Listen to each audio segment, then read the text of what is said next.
Marks का होना चाहिए, 50% मार्क्स एग्रीगेट एंड मिनिमम 40% हर एक सब्जेक्ट के अंदर होना चाहिए, एग्रीगेट होना चाहिए 50%। एग्रीगेट का मतलब सारा टोटल मिला करके 50% बनना चाहिए।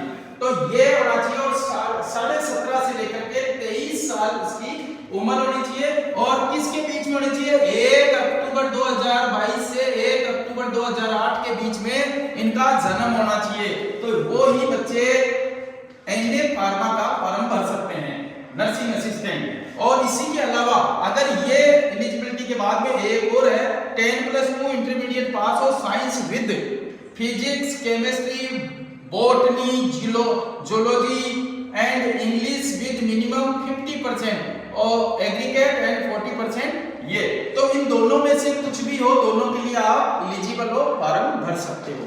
तो ये तो था सोल्जर टेक्निकल, एनए और वेटरनरी के लिए। अब चलते हैं हम सिपाही फार्मा के लिए। तो सिपाही फार्मा के लिए आप देख सकते हैं यहां देख सकते हैं आप सिपाही फार्मा, ये देख सकते हैं सिपाही फार्मा यहां। तो 10+2 ये भी 12वीं पास होना चाहिए, equivalent exam pass and qualified in D pharma, D pharma किया होना चाहिए विद मिनिमम 55% से डी फार्मा किया होना चाहिए। Aggregate and registered with state, यानी इस जो डी फार्मा किया है इसका रजिस्ट्रेशन भी करवाया होना चाहिए। कहां से? फार्मा काउंसिल या फार्मेसी काउंसिल ऑफ इंडिया से।